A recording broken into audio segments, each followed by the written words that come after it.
आज हम जिस विषय में बात करने वाले हैं वो मुद्दा कई वर्षों से चला आ रहा है। तो विषय है, नायक हैं जवाहरलाल नेहरू। हम उनकी लाइफ के बारे में बात नहीं करेंगे, हम उनके परिवार के बारे में बात नहीं करेंगे, हम उनकी सामाजिक संवेदनाओं के बारे में बात नहीं करेंगे। हम बात करेंगे तो वो जो जवाहरलाल नेहरू से 1950 में हुई एक ऐसी भूल जिसका खामियाजा आज की डेट 2024 में भी भारत भुगत रहा है। वहीं माननीय श्री प्रधानमंत्री नरेंद्र मोदी जी को इस पावर की मांग लगातार यूनाइटेड नेशन सिक्योरिटी काउंसिल से करनी पड़ रही है। एक ऐसी पावर जिसको अगर वो पावर भारत के पास होती तो शायद भारत अपनी कंट्री में होने वाले इंटरनेशनल टेररिज्म को रोक सकती थी, टैकल कर सकती थी। कई बार भारत ने ऐसी कोशिशें भी की।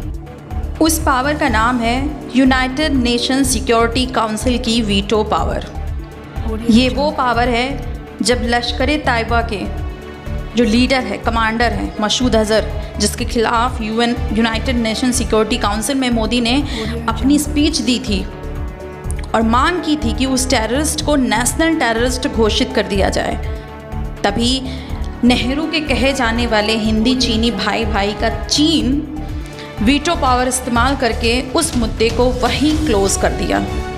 नेहरू के जीवन की सबसे बड़ी भूल कही जाने वाली इस घटना को जानने से पहले हम भारत के इतिहास के उन पन्नों पर निगाह जरूर डालें जहां से नेहरू की अंतर्राष्ट्रीय राजनीति पर कई सवाल उठे।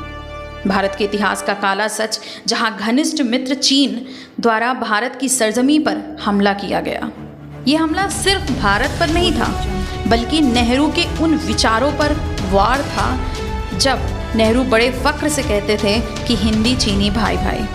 भारत में इस युद्ध की 0.1% की भी उम्मीद नहीं थी। 20 अक्टूबर 1962 को इस दिन युद्ध की गूंज के साथ भारत और चीन की दोस्ती का भयावह अंत हो गया। भारत को तब युद्ध मिला जब कोरिया युद्ध में कोरिया को दरकिनार कर भारत ने चीन का साथ दिया। भारत को तब युद्ध मिला जब भारत हिंदी चीनी भाई भाई कहते थकता नहीं था। भारत को तब युद्ध की त्रासदी झेलनी पड़ी जब 1939 में अमेरिका जापान शांति समझौते में भारत ने इसलिए पार्टिसिपेट नहीं किया क्योंकि उसके भाई चीन को नहीं बुलाया गया था। नेहरू के जीवन की सबसे बड़ी भूल थी ये हिंदी चीनी भाई भाई, जिसके कारण भारत को यूनाइटेड नेशन सिक्योरिटी काउंसिल की परमानेंट सीट से हाथ धोना पड़ा। सेकेंड वर्ल्ड वॉर के बाद पूरे भारत में अब शांति कायम करना था।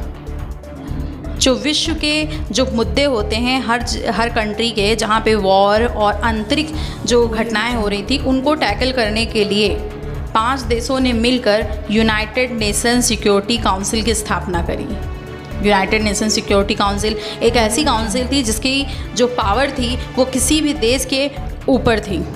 साथ में इन 5 देशों ने जो घटनाएं होती थी उनको भी टैकल करना था और वहीं भारत को भी इसमें शामिल होने के लिए कहा जाता है।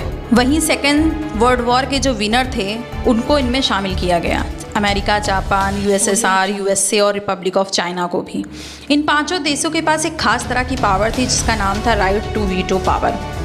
ये वीटो पावर क्या होता था कि अगर कोई भी उसमें यूनाइटेड नेशन में रेजोल्यूशन आता था तो वो वीटो पावर के थ्रू उसको रद्द कर सकते थे।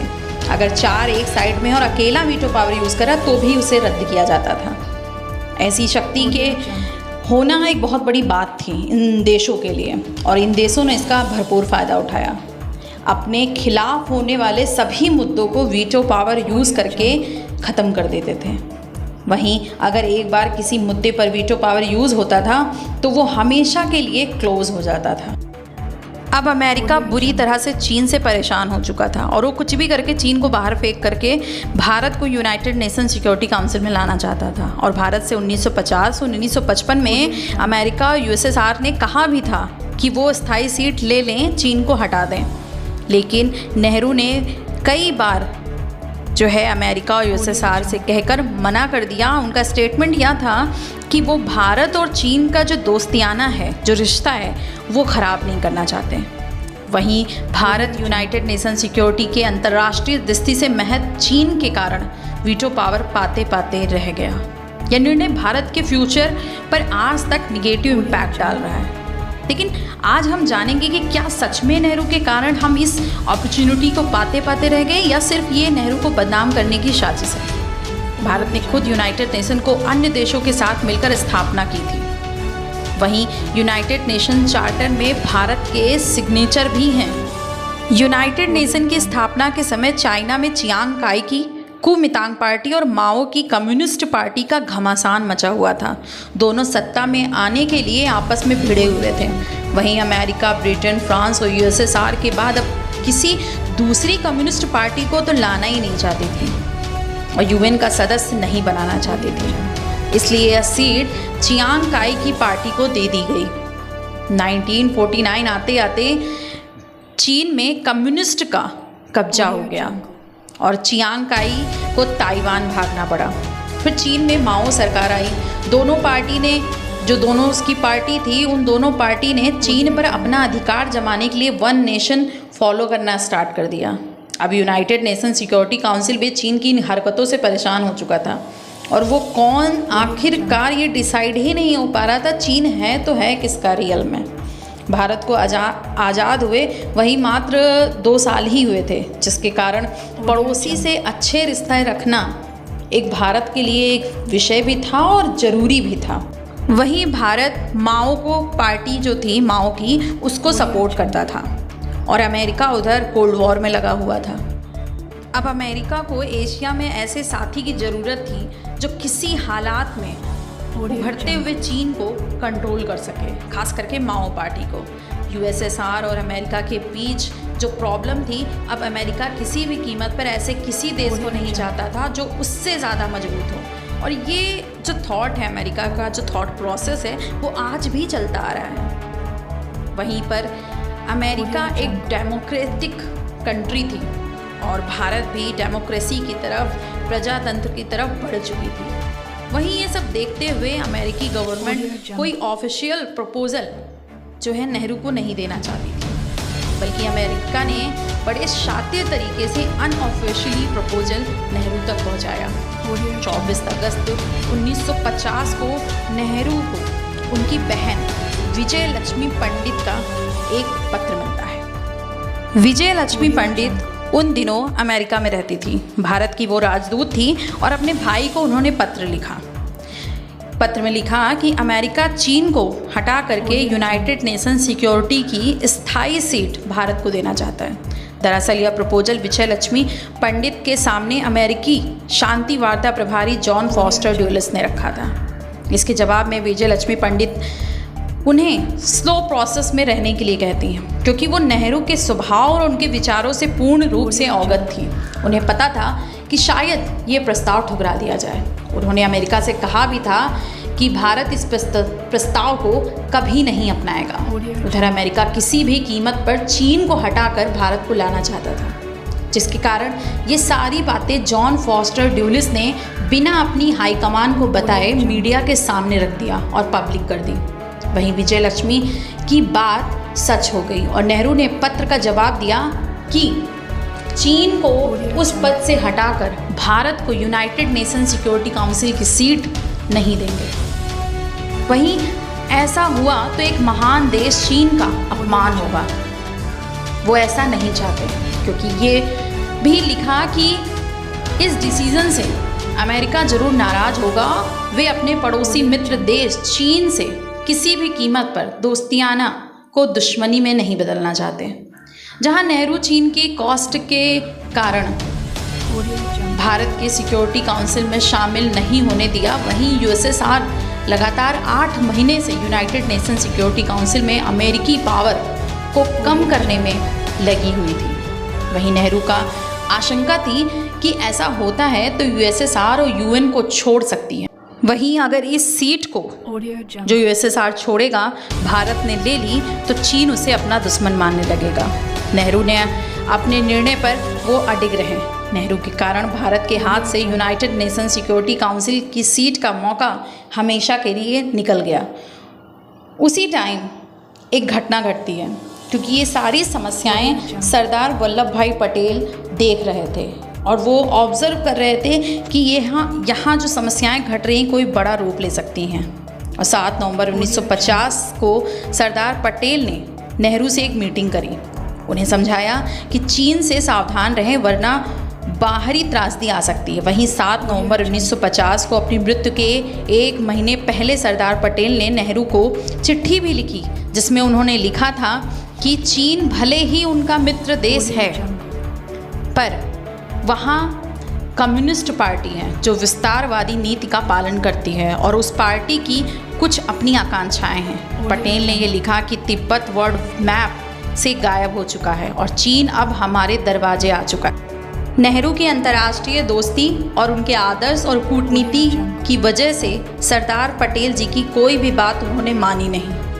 कांग्रेस नेता और संयुक्त राष्ट्र under security general Shashi Tharoor ने अपनी book Nehru the invention of India में इस बात की खुलकर चर्चा भी की है कि 1953 के आसपास भारत के पास यूनाइटेड नेशन सिक्योरिटी काउंसिल में सीट मिलने का प्रस्ताव आया था, जिसे नेहरू ने एक्सेप्ट नहीं किया।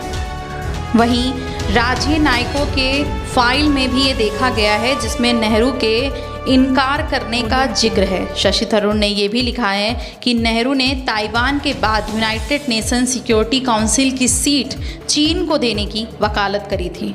वहीं अमेरिका अपनी स्वयं की रणनीतियों में लगा हुआ था और 1953 में मॉनरो डॉक्ट्रिन्स की परिकल्पना आई, जिसके बाद अमेरिका का जो मकसद था वो इंडियन सब कॉन्टिनेंट में यूएसएसआर और चीन के प्रभाव को कम करना और उसे टैकल करना था।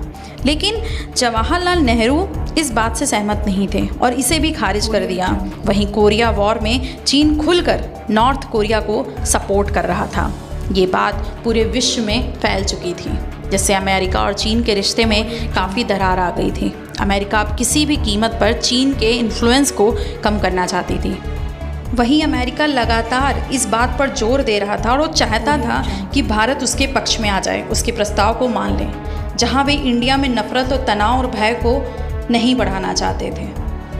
जहां यूएन की मेंबरशिप को चीन की दोस्ती के कारण भारत बार बार 1950-1955 में छोड़ रहा था, वहीं चीन हमेशा भारत के अगेंस्ट रहा।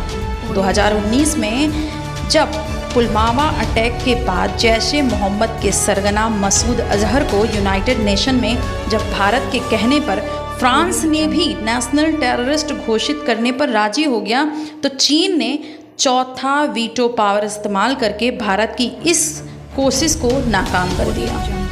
वहीं भारत में भी ये मुद्दा अब आग पकड़ चुका था कि जवाहरलाल नेहरू ने यूनाइटेड नेशन सिक्योरिटी काउंसिल की सीट को ठुकरा दिया है और पार्लियामेंट में जवाहरलाल नेहरू से डॉक्टर JN पारिख ने पूछा कि उन्होंने ऐसा क्यों किया, तो यूनाइटेड सिक्योरिटी काउंसिल की सीट के बारे में जो उनका जवाब था उसे सुनकर सभी के होश उड़ गए। उनका जवाब था कि मुझे कोई ऐसा ऑफिशियल या इनऑफिशियल कुछ पूछा ही नहीं गया। उनका कहना था कि कुछ भ्रामक संदर्भों का हवाला देकर उन्हें गलत तरीके से फंसाया जा रहा है। वहीं जवाहरलाल नेहरू का जो नेक्स्ट स्टेटमेंट था वो ये था कि अगर भारत को शामिल करना था यूनाइटेड नेशन में तो पहले यूनाइटेड नेशन सिक्योरिटी काउंसिल को अमेंडमेंट करना होगा। वहीं मेरी जो सोच है वो ये है कि मैं अभी भारत को इस योग्य नहीं मानता हूँ कि वो यूनाइटेड नेशन सिक्योरिटी काउंसिल में स्थायी सीट पा सके। यानी कि नेहरू का सीधे सीधे यही कहना था कि भारत उस योग्य ही नहीं है। वहीं पार्लियामेंट में साफ तरीके से नेहरू ने खारिज कर दिया कि उनको कोई ऐसा पत्र वगैरह कुछ भी मिला ही नहीं है।